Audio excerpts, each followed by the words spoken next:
так и живем. Со своим он, папой Карлом. Вот мы тут, да. Лягушонок Леха и вольный кабан Азамат. Актеры кукольного театра рождаются в этой мастерской. Они оживают на маленькой сцене и спасают друзей, попавших в беду. Но сценарий жизни самого кукловода куда более драматичен. Юрий Лапшин – известный в городе Октябрьском художник, поэт. Но не все знают, что иногда он подписывается другой фамилией – Арнольд. Юрий – сын венгерского военнопленного. Он родился в Башкирии после войны, сразу со статусом врага народа. Вас репрессировали когда? Я даже не знал, когда. Но, оказывается, со дня рождения прям. То ли опасались, что я, выскочив на свет, туда пойду записываться в Третий рейх.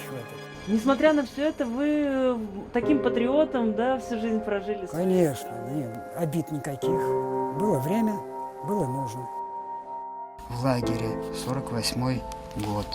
Своего отца Яноша Арнольда он видел лишь в младенчестве в лагере для военнопленных. Сохранилось стихотворение, которое в это время написал его отец на венгерском языке. В конце деревни барак стоит, в нем пленные живут. Мама моя, там живу далеко от родины своей. Шлю домой свой грустный вздох каждый вечер. В годы войны и после близ города Октябрьского располагалось сразу несколько лагерей для военнопленных – немцев, венгров, румын. Сейчас от бараков остались только руины. Юрию удалось разыскать им места захоронений. На одном из них он поставил небольшую плиту – изображение скорбящего ангела. Но недавно прямо на него от ветра рухнул тополь. Там же ни имен не писали, ничего. Номер. Экскаватор копал, оп, захоронение. Немец этот рыжий в мешке лежал в подвале, вот, кости. Борода сохранилась, рыжая борода. Вместе с другими военнопленными отец Юрия принимал участие в строительстве города, которое началось в 1946 году. В это время здесь было открыто крупное нефтяное месторождение. Съехались нефтяники и строители со всего Союза. Пленных привлекали к строительству дорог, мостов и первых жилых домов. Асфальтовые дороги связывают промыслы с городом Октябрьским. Все, что вы видите здесь, построено за последние 4 года. Многие здания тех лет сохранились до сих пор. Первая школа на 400 учеников, городской универмаг, первый клуб, ДК геофизиков. Также был обустроен парк с памятником Сталину, который уже в наше время заменили на памятник нефтянику. В городском музее открыта экспозиция под названием «Барак», посвященная первостроителям города. Сохранились и рисунки одного из жителей. Лошади в послевоенное время были в дефиците, и потому на подмогу рабочим отправили верблюдов. Пригнали с Казахстана верблюдов, они не выдержали наших суровых зим и пали. Люди жили в землянках, бараки без отопления. Животные, казалось бы, не выдержали, но все выдержали люди. Это одно из самых известных зданий города Октябрьского – Дом техники нефтяников. Сейчас это музыкальный колледж. Его строительство было начато в 50-м году, в том числе при участии военнопленных, которые копали котлован под фундамент. Здание было возведено в эпоху конструктивизма, когда отдавалось предпочтение формам в виде, например, корабля, трактора. И если посмотреть на него сверху, то можно увидеть, что его корпуса напоминают крылья самолета. По рассказам старожилов, к концу 40-х годов военнопленные в городе уже были расконвоированы. Они ходили свободно по городу, обменивали прищепки на хлеб, рукодельничали, как-то себе зарабатывали. Ну, так же, как и все люди. По сути дела, никакого конвоя уже не было. Это был не тот лагерь, в которых были наши советские граждане, которых сжигали в камерах и уничтожали. Однако мнение о том, что весь Октябрьский построили пленные, сильно преувеличено, считает бывший глава администрации города Юрий Корольков. Им доверяли лишь черновую работу. Труд военнопленных в создании города был 0,01%. Гораздо более весомый вклад в строительство города внесли не пленные фашисты, а так называемые советские немцы, которые к началу войны жили в России почти 2 века со времен Екатерины II. На территории Союза существовала социалистическая республика немцев Поволжья. В 1941 году указом Президиума Верховного Совета все советские немцы были репрессированы. Их принудительно выселили с мест проживания и отправили в так называемые трудовые армии. Среди них была и 16-летняя Роза Шторк. Вот эта фотография, вот моя бабуля. Здесь даже с обратной стороны даже видно, вот все это на немецком языке написано. Кто есть кто. Из девушек-немок в городе Октябрьском были сформированы бригады каменщиков, лесорубов, маляров. Трудоармейцы жили в землянках, выполняли тяжелую физическую работу. Это был Очень тяжелый период жизни. Она очень стеснялась, ей было стыдно, что она немка, когда она сюда приехала. Она без вины виноватой осталась, хотя они бы никогда не перешли на сторону врага. Они были патриотами своей родины. Розу Шторк в замужестве Щепилину реабилитировали в 1991 году и даже выдали удостоверение, где в праве получения льгот приравняли к участникам Великой Отечественной войны. Сейчас внуки Розы Шторк переехали в один из тех домов, которые она строила. Стены очень толстые, строились очень основательно. Дома эти качественные. Здесь можно жить и жить. Я думаю, тем самым мы как бы сохраняем память о нашей бабушке. В этом же квартале живет и Валдемар Греб, председатель Центра немецкой культуры. Вспоминает, как сам в качестве электрика участвовал в возведении этих домов. Работали по 10-12 часов в день. На объект их привозили в так называемом собачьем ящике. Грузовик, голый этот кузов, брезентом покрыт от дождя только. Колотун же. Прозвали собачий ящик. От собачьего холода, в смысле? Конечно. Ну вот мы сошли в исправительной колонии номер 13. Во время войны и после войны, приблизительно до 1949 года, здесь был лагерь для военнопленных немцев. А это уже Уфа. Здесь содержали рядовых немцев. Для офицеров и особо опасных фашистов были отдельные лагеря, рассказывает ветеран уголовно-исполнительной системы Мячеслав Дацев. На территории до сих пор сохранились бараки, которые строили и в которых жили военнопленные. Стена барака вот здесь начинается отсюда. Это было большое помещение, этих внутренних стен не было. Справа-слева нары. Это любимый инструмент у немцев был.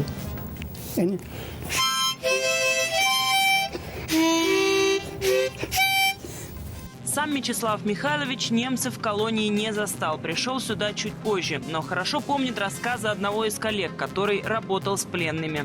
Он с молоточком ходил и по пяткам стучал. Если двигался, значит живой. Это не секрет, что около 300 тысяч немецких пленных умерли в лагерях.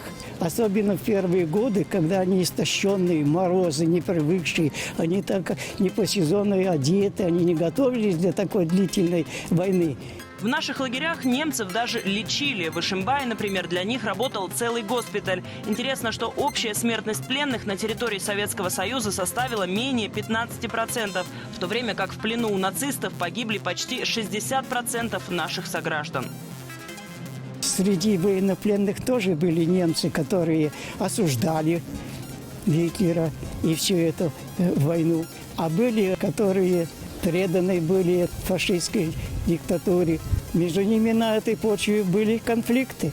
В музее УФСИН хранится рассекреченное недавно личное дело Пауля Иоганна Шульца, немецкого унтер-офицера, который отличался особой жестокостью. Командовал расстрелами мирных советских жителей. На его счету более 60 жизней, в том числе женщин и детей.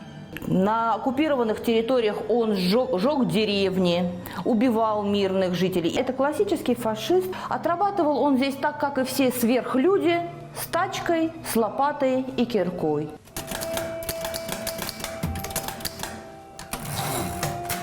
Печатная машинка «Олимпия» была привезена в Уфу с Лубянки, стояла в одном из кабинетов НКВД. На ней печатались приказы, документы личных дел, и, возможно, именно эти клавиши решили чью-то судьбу. Еще одна известная в Уфе колония, номер 9 в Сипайлово. Здесь содержали интернированных и репрессированных всех национальностей. Недавно в ходе земляных работ на территории колонии сотрудники обнаружили немецкую фляжку. Здесь вот есть клеймо, латинские буквы стоят и год 42-й. Данная фляжка, видимо, попала сюда в виде трофея, потому что также на обратной стороне присутствуют русские буквы. Вдруг слышим, мальчишки кричат: немцев ведут, немцев ведут. Я, конечно, не могла запомнить ни лиц, ничего. Все серое, вот они вот в серой форме, вот страшно такой. Сейчас это оживленная улица Калинина. В 40-е здесь были всего пара деревянных домиков и пустырь. Краевед Маргарита Агеева выросла в Черниковке и своими глазами видела, как пленных водили на стройку зданий неподалеку. Конечно, отношение к немцам было абсолютно неоднозначное. Кто-то кидал в них камни.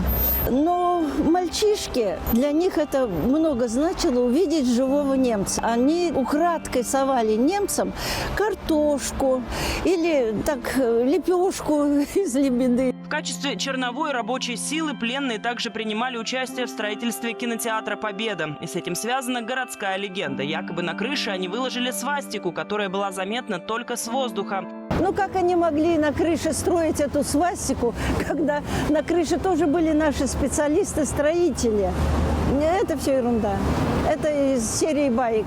В этой квартире еще живет дух ушедшей эпохи. В коллекции советских статуэток и длинных коридорах с высокими потолками. Владимир Буровцов – автор книг об истории Уфы. И его дом под номером 1 на улице Ферина тоже построили пленные немцы. Здание состоит из двух частей, соединенных между собой аркой. Это памятник архитектуры, который дает представление о советских постройках 30-х, 50-х годов. Это так называемые сталинки. Для них характерны колонны, вензеля, которые позднее, во времена Хрущева, были признаны излишествами. Это были молодые немцы. Видимо, был последний набор, вот этот Гитлер-Югенд. Настроены абсолютно миролюбиво. Видимо, поэтому местные, особенно женщины, жалостно смотрели и подкармливали. Несмотря на гуманное отношение к пленным, они все же сумели устроить в этом доме бытовую диверсию. В первую зиму жители обнаружили, что часть батареи остаются холодными. Отвернули гайку, обнаружили посторонний предмет. Это оказалась медаль. Прочитали, значит, написано «За оборону Сталинграда». То есть, несмотря на то, что к немцам было такое доброе отношение, но, как говорится, враг остается врагом.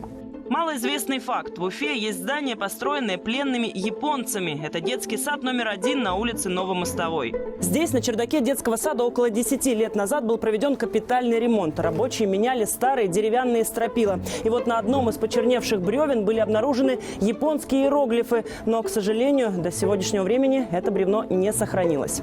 Остались фотографии иероглифов. Они были выжжены на дереве, и эти строки удалось перевести. Первая надпись оказалась автографами строителей – Такахаши, Мураками, Кавагучи и другие. Вторая надпись была сделана на старояпонском. Вот как звучит перевод. «Японец будет всегда. Это мой день через всю вечность».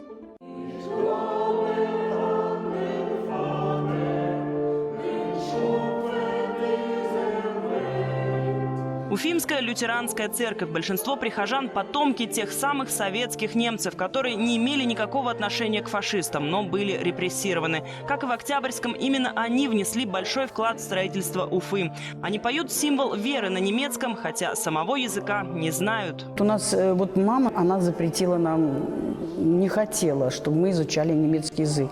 Несмотря на то, что я вот чистокровная немка, я немецкий язык, к сожалению, не знаю. История семьи Ольги Паршиной написана кровью. Деда, мирного советского человека, забрали в тюрьму прямо в тапочках. В лагере его застрелил охранник. Реабилитировали уже посмертно. Сама Ольга тоже родилась в неволе. Ее мама Екатерина Рупель была отправлена в трудармию в Орск, а затем в Уфу, строила Черниковку. Штыковыми лопатами они рыли фундамент. Вот мороз, говорит, был очень сильный. Там даже замерзали в этом фундаменте. Очень много прихожан. Вот в этом списке это все выходцы с Орска. Фатер унзерем химмель, гехайлик верде дайнама. «Отче наш» на немецком, только теперь без страха или стыда. Они остались в России, хотя у многих была возможность уехать. Говорят, обиды нет, осталась только любовь к родине. Почему вы не уехали? Почему? Потому что я всю свою жизнь отдал этому городу. Ну пусть я на 50% венгр, на 25% немец, на 25 эстонец. Но я говорю, я родился здесь. По паспорту русский, душой русский и сердцем русский. Обозвали фашисткой. Было мне лет 6-7. Я пришла такая, я подралась, дачу дала. Какая фашистка. А вечером, когда пришла мама с работы, она меня так посадила напротив себя и сказала в глаза, вот так смотрела мне, этот взгляд я ее вот запомнила до сих пор. Никогда не обижайся на людей. Люди не виноваты. Виноват гад Гитлер.